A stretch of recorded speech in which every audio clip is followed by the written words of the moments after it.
You know that overwhelming feeling of excitement when you're just really excited. You're ready to start a new chapter. You're gearing up for something that's going to be refreshing. It's going to be a new you. And you're almost already proud of yourself just for taking the first step. And now you know that, you could make anything you want.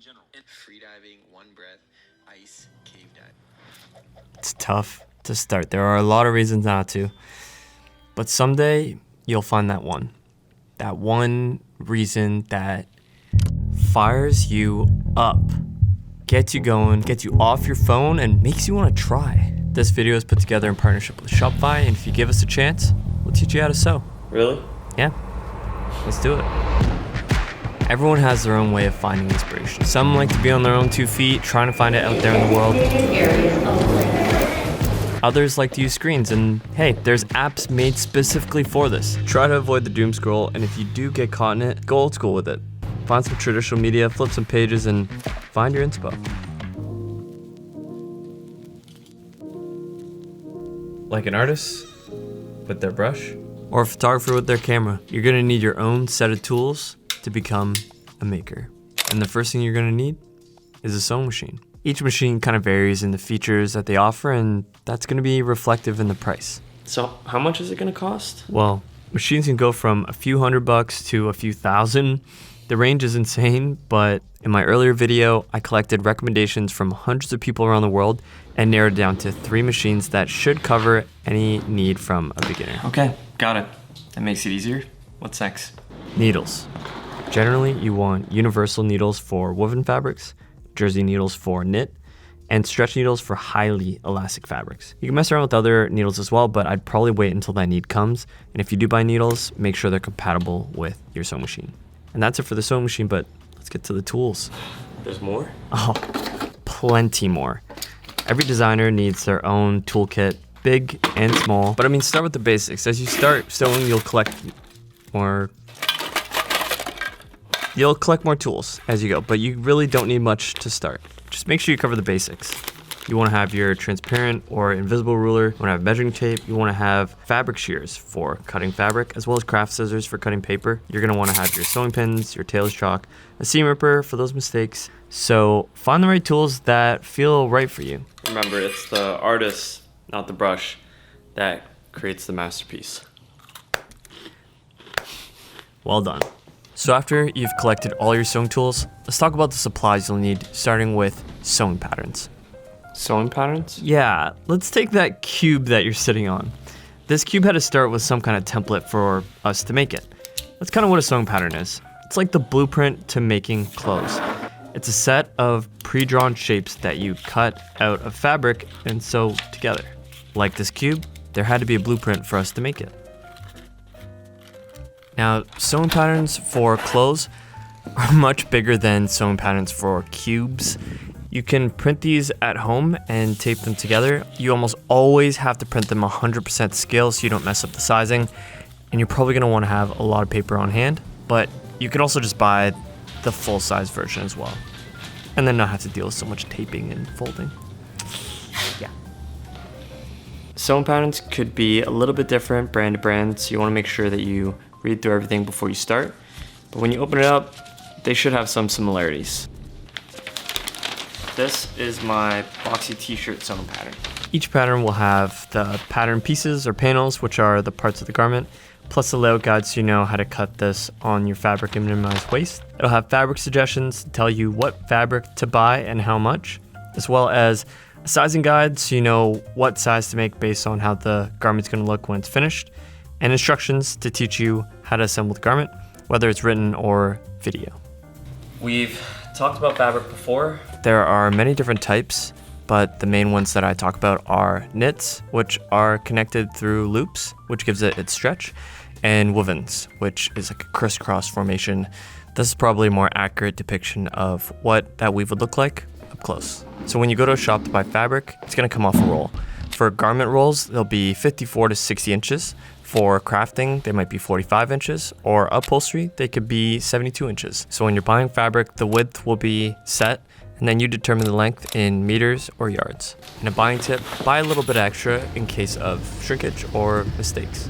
Now you can drive around, collect all your supplies, your fabric, sewing pattern, thread, buttons, zippers, notions, all that kind of stuff. But to be candid, I do offer all those items myself. I got a store set up on Shopify. It's got all the sewing goodies. And if you want everything for one project packaged neatly into one little package, sewing DIY kits. I got you. Once you have your fabric, we're gonna wanna do a pre-wash. The fabric sits on shelves in these stores for quite some time, so you wanna make sure it's clean and also get rid of any shrinkage before you start constructing your garment. Definitely unfold the fabric before you put it in the washer, and as a general rule, use the same settings you'd use on the final garment. Being at a laundromat reminds me of thrifting. Like, I just remember having a lot of fun getting out there, finding cool stuff, bringing it back for a big wash. And there's nothing like that feeling when you find a really cool thrifted gem. But sometimes I find more than I need for myself. So it got me thinking, why don't I just create a thrifted collection on my Shopify store?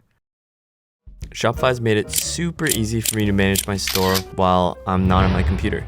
For example, their Shopify Magic Media Editor is clutch. I can remove the background just like that, or I can actually create a custom backdrop with prompts, just to elevate my content. And it makes such a difference. Now, a standard pre-owned listing might look like this, but I think we could do a little bit better. So I'm gonna use Shopify Magic to create a more compelling, but still casual tone description to have this jacket published to my shop. I mean, it's just so convenient and helpful to be able to check into my store when I'm not at the office. Like, I can actually see there are people from Brooklyn, Seattle, Minneapolis checking out my store today. And if you can hit that milestone of 10,000 orders, they might gift you a little something. Look, a lot of us are designers or sewists. We're gonna be making a lot of things, and we're probably gonna wanna sell a lot of them too. And anytime someone wants to sell an item or create a shop, start a business, I'm always recommending Shopify. It's just so easy to learn. It's what I started with, and I find it easy to manage, so you can spend less time worrying about your business and more time creating. Check them out. Go to shopify.com/gloryallan, get your free trial, and start your business today. So when your fabric's washed, you'll want to iron or press it out. There are sewing irons that are made for sewing, but a home sewing machine will work just as well. Use the settings based on the fabric type you have. Make sure it's not too hot that it scorches your fabric or too cool that it's just ineffective. Now, this is probably your typical iron movement for clothes, but you want to do it slightly different when we're pressing our work. So after a pre-wash, you're okay to use the sliding motion, but when you're pressing out seams, you actually want to press it like this. Press, lift, shift. Press, lift, shift. It doesn't have to be as dramatic as this, but to prevent your fabric from stretching or anything like that, we want to just lift and press down. Less of a pushing motion. And the last thing that you're going to need is a thread. It's a pretty simple formula. Lightweight fabric, you're gonna want light or fine thread. Heavyweight, you're gonna want heavy thread. And medium weight, you're gonna want something like a sew-all type thread. In most cases, you'll wanna match your thread fiber content to your fabric. So cotton thread with cotton fabric, it kind of shrinks at the same pace. Poly thread for synthetics and blends, and then silk for those delicate fabrics. And sometimes all-purpose polyester just works well for most fabrics, even cotton, because it's strong with little stretch. Okay, so we got the tools and supplies to start. Let's get into the prep that happens before we actually sew. There are different ways to use your sewing patterns when cutting your fabric. The easiest is to cut the pattern directly like this, but then you're limited to that one size. See, patterns will come in a range of sizes, so to keep the original pattern intact, you can get tracing paper to create a copy, then trace that onto thicker, more sturdy paper using a tracing tool, which you will then connect these tiny little dots with a marker for your final pattern. There's a few different ways you can use these same tools and supplies to achieve the same result, so try them all and figure out which one best suits you. So when you're ready to start sewing, you're gonna wanna know the difference between the right side and the wrong side of fabric. The right side's gonna be a bit more finished, more polished, versus the wrong side just might look a little more rough or different. And this applies to knit fabric and woovens. So when you're cutting your fabric, you want to take a look at the cutting guide so that you know the orientation to arrange your panels. This will help minimize waste, but also take into consideration the direction of greater stretch, which is important to know when you're making clothes. With woven fabrics, there's going to be less stretch, but it's still equally important to follow the cutting guide. Now, when cutting woven fabrics, you can trace the sewing pattern onto the fabric with chalk and then cut it.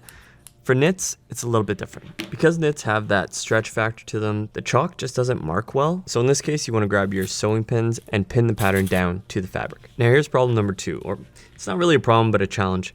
When you're using scissors, especially for knit or stretchy fabric, and trying to get the blade underneath it, it just distorts it a lot versus having something like a rotary cutter, where you can keep the fabric flat as you cut it, which just doesn't move around as much. You can get a lot more accurate cuts. Both work, but rotary cutter is a little bit easier. And then another tool are pattern weights. These are like little mini bean bags, and they're kind of nice because they're small. You can kind of spread them out to different areas of your pattern to keep the pattern down on the fabric. Or you might need something heavier or bigger, and that's where you'd get something like this. So these pattern weights are meant to weigh your pattern down on fabric so you can cut without having to pin your pattern to the fabric or clip it. Very easy to use, more so when you're using rotary cutters. So now we should have a decent understanding of how to cut our fabric and what tools we can utilize. Let's talk about what happens after cutting out our fabric panels.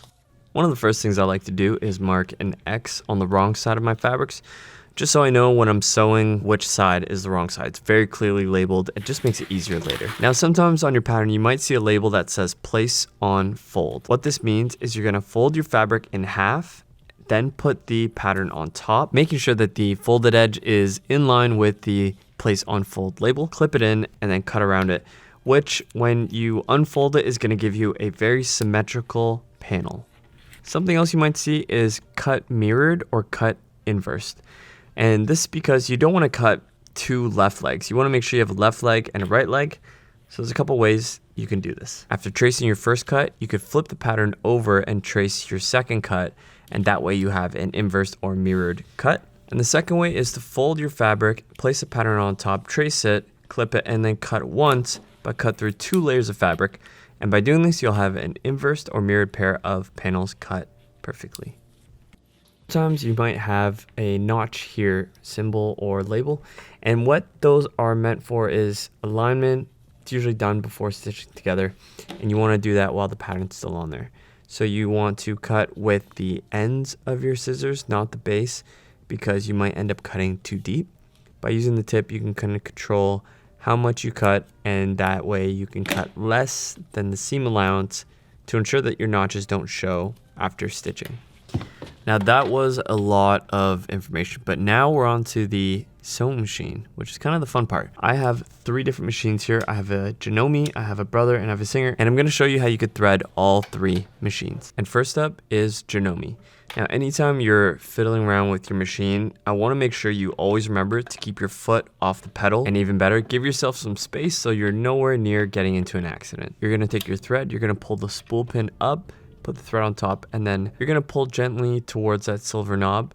And we're going to go around it, making sure that the thread falls through the guide and around towards the bobbin winder. If you pull the compartment off the free arm, you'll be able to access all your accessories for the sewing machine. So grab a bobbin, grab the end of your thread, and thread it from the inside out with a little bit of excess to hold on to as you secure the rest of the thread around the bobbin. Place the bobbin on the bobbin winder and push it outwards.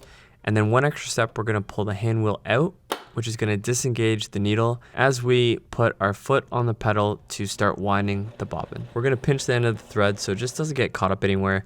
But once we have a few revolutions, we're good to cut that excess off. And we'll continue winding until the bobbin slows down, which we know it's full. You'll cut the thread, pull the bobbin winder back in, and push the hand wheel in. And now we'll find the bobbin metal casing. This is a front-loading bobbin machine versus a top-loading, so it's a little bit different. We're going to pull the lever to unlock the bobbin casing and remove it. There's a little slit on the edge that's meant for the excess thread.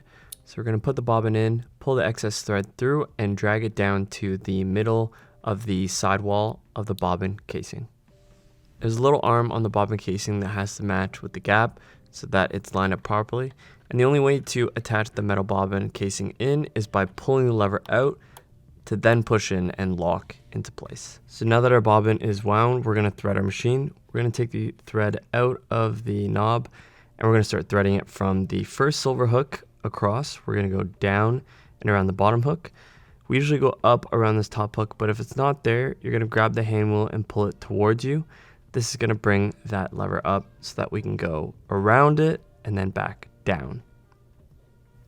There are 2 silver hooks to go through before the needle, so I like to grab the thread with 2 fingers, almost like you're flossing, and go around the first one and the second one, holding your left hand still while your right one wiggles it through the opening. Then you want to push the end of the thread through the eye of the needle from the front towards the back, and then pull so you have some excess. We're going to pull it underneath the presser foot, which is just going to kind of protect our needle from pulls. You're going to pull the excess thread to the back and then grab it with your left hand. Your right hand is going to go to the hand wheel, which is going to rotate towards you or counterclockwise. The needle is going to go down and back up, and as it does that, it's going to bring the top thread down to swoop underneath to grab the bottom thread.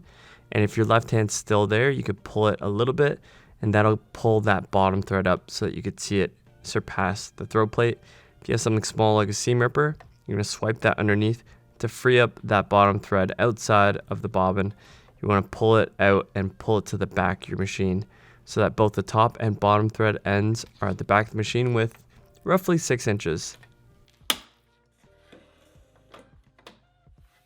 And now, how to thread a brother sewing machine. So we're going to start with our feet clear from the foot pedal. We're going to grab our thread, pull the spool pin up, and place our spool of thread on the spool pin. We're going to unwind the thread across the machine until you see this illustration showing the thread path.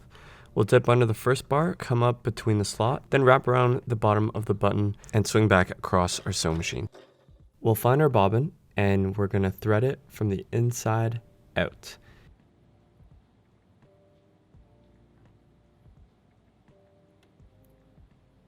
Once you have it threaded, we'll place the bobbin on the bobbin winder and push it outwards to activate the bobbin winder settings. Holding that excess thread above the bobbin, we'll apply a little bit of pressure to the foot pedal to start loading our bobbin.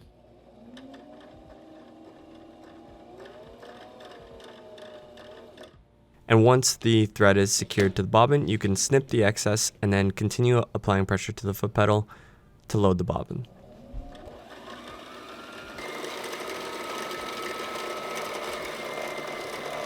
At some point, the bobbin will slow down itself, and that's when you know it's ready to be cut. So we'll take our scissors, snip the thread, pull the bobbin winder inwards, and remove the bobbin. Heading down to our throat plate, we'll remove the bobbin cover, and there's a little illustration showing us how to load the bobbin into the machine. The direction of the thread is really important here, so we want to follow the illustration and drop the bobbin into the machine. Something unique to the Brother versus the Singer and Janome is that it has this path for the bottom bobbin thread to follow, and at the end there's a little blade to actually trim the bottom thread. I actually prefer a little extra length, so I'm just going to leave it and put the bobbin cover back on. Let's unravel the top thread from the button and bring the thread down.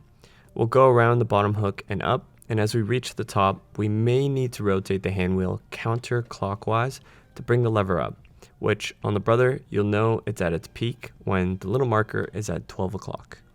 Bring the thread behind the hook and around to go down the machine where we'll find one hook to insert our thread before we thread our needle. When we thread the needle, we're going to go from the front to the back, and then we're going to direct the thread underneath the presser foot and pull the excess thread towards the back of the machine. Holding the end with our left hand, we're going to take our right hand and turn the hand wheel counterclockwise, which is going to bring the needle and top thread down underneath the throat plate. It's going to swoop under and pick up your bottom thread, so you can use something small like a seam ripper to free up your bottom thread and pull both the bottom and top thread towards the back of your machine. And now how to thread a Singer sewing machine. So we're going to start by clearing our feet away from the foot pedal to avoid any accidents. We're going to take our spool of thread, put it on the spool pin, and use the spool cap to hold it in.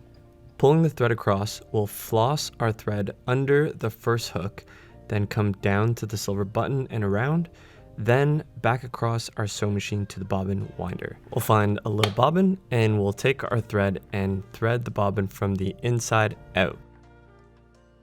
Then we'll take our bobbin, place it on the bobbin winder and push it outwards to activate the bobbin winder.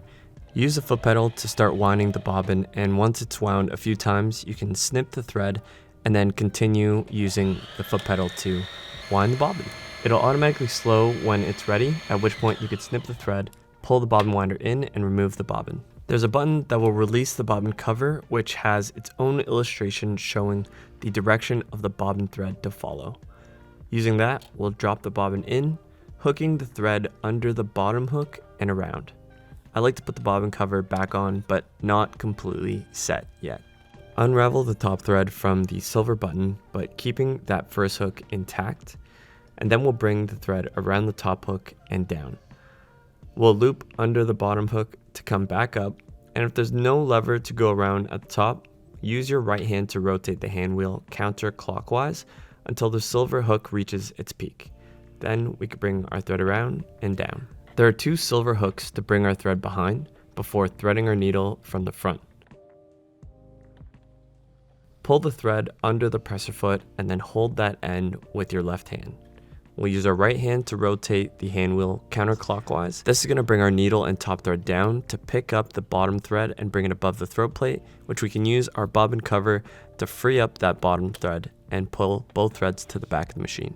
We're on to sewing now, which is the fun part. So we're going to start with testing our stitches. Grab some fabric from your project, some scrap, and we're going to cut off a small piece that we can use. Very rarely in your project are you ever sewing on just one layer of fabric. So when we're testing our stitches, we want to mimic what it's going to be like. So we'll use 2 pieces of fabric or fold 1 piece to sew through 2 layers. To start sewing, you want 5 to 6 inches of excess thread at the back.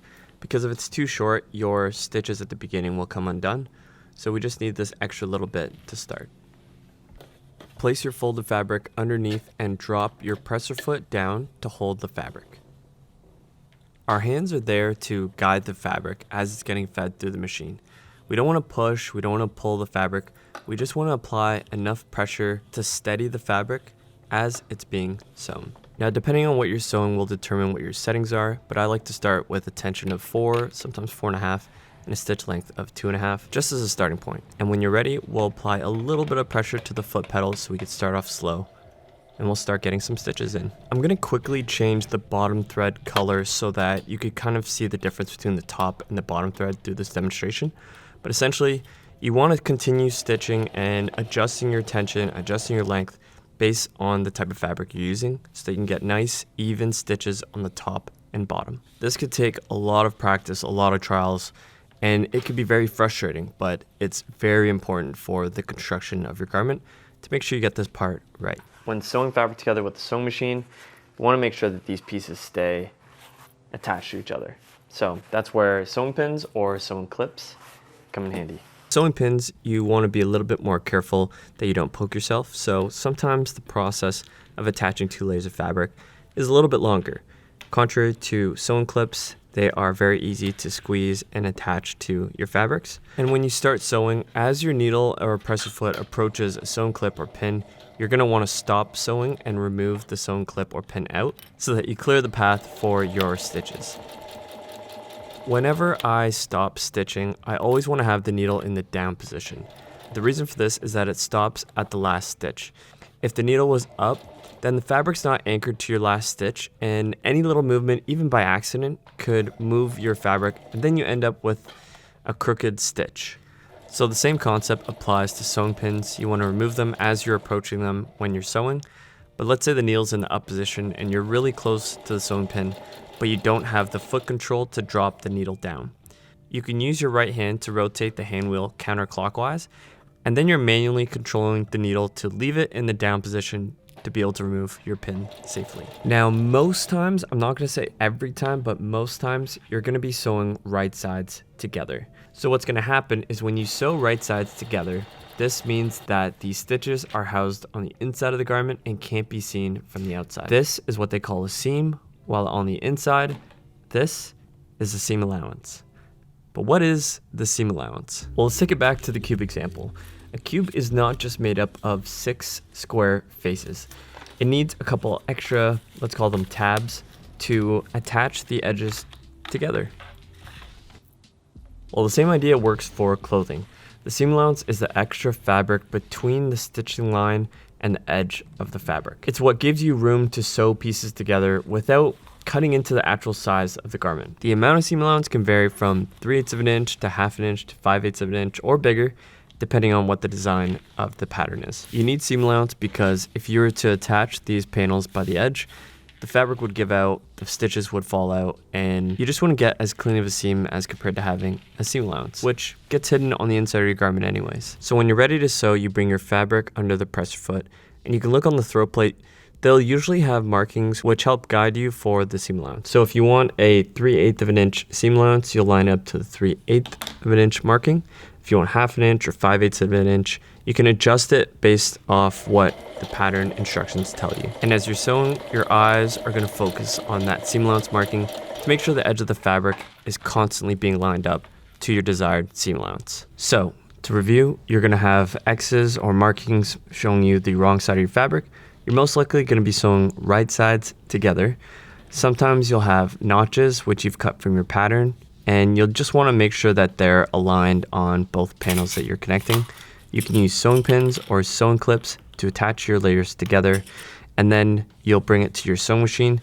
You'll have a few inches of excess thread out the back of your machine for both the top and bottom thread to get you started. When you place your fabric underneath the press foot, you're not going to line it up right to the edge. You're going to go in a little bit, and what this does is it gives you more fabric to form solid, very correct and proper stitches. If your fabric's too close to the edge like this, it just twists and moves too much, and it doesn't give you a good starting point. And then you're going to want to create a backstitch. Now, backstitching is something you do at the beginning and end of all your stitches. It is essentially overlapping your previous stitches so that it helps secure them and prevents your garment from unraveling when you actually wear it. So typically you do 2 to 4. You can do more as well. The more you do, the more secure it'll be. But at the same time, these back stitches do create a bit of a thicker stitch. So it might be an aesthetic choice. That's something that you could decide. So what you'll do is our starting point, you'll go 3 stitches down, 1, 2, 3. You'll hold down the reverse lever and go back over those same stitches, 1, 2, 3. And you can keep that lever held down if you want to sew right up to the edge, 4, 5. Then when you're done, let go of the reverse lever and then continue stitching onwards, 1, 2, 3, 4, 5, 6, 7, 8, 9, 10, etc. I can show you how to do it as well.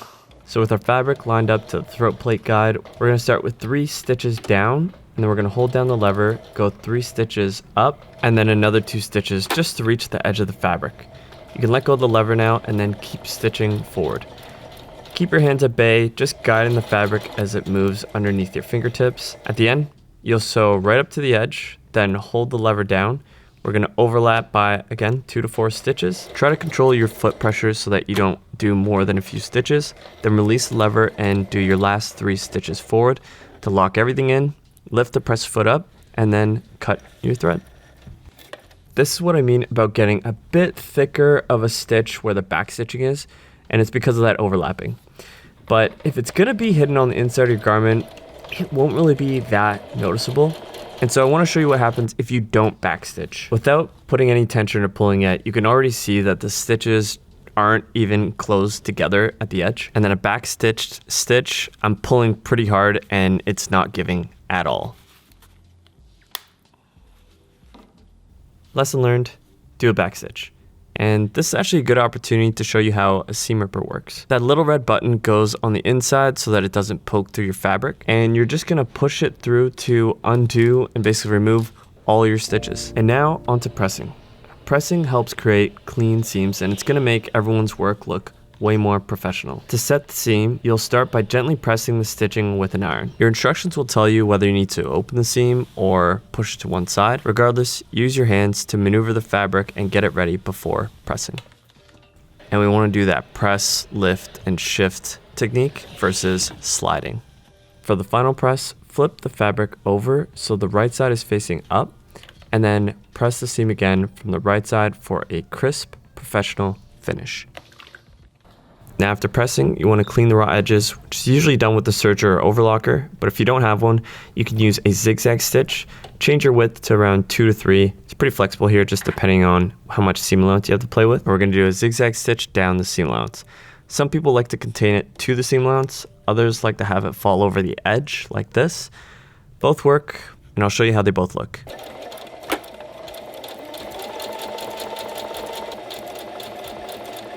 I prefer to contain it to the seam allowance because I think when it falls over the edge, it can pull or change the tension of the stitch, which could bunch, but either way, both work. And for good measure, we'll press it one more time. And the last stitch to note is top stitching. This helps reinforce your seams, it keeps seams flat, and it could just be an aesthetic decision. Sometimes people use thicker thread and a top stitch needle, but you can also just use regular thread. And typically they are longer stitches, somewhere between 3 and 4 millimeters, which helps them stand out, since shorter stitches could just look a little bit messy. So I'm going to show you 3 different types of top stitching. An edge stitch is usually an 1/8 of an inch or less, sometimes right up to the edge. You have your standard top stitch, which is going to be 1/4 of an inch or more from the seam. And then a double top stitch is exactly how it looks. Sometimes it'll be 1/4 inch apart or wider for a more bolder look. Remember, it's the artist that makes the tools, not Remember, it's the artist that creates the brush. It's the artist that creates a mess. Remember, it's the artist. Remember, it's the artist that makes the tools, not the tools that make. Remember, it's the artist that makes the masterpiece, not. Remember, it's the artist. Remember, it's the artist that makes the tool. The artist doesn't make the tool. Remember, it's the artist, not the tools, that makes the masterpiece. I'm running out of cookies to do these takes. I need to get more cookies.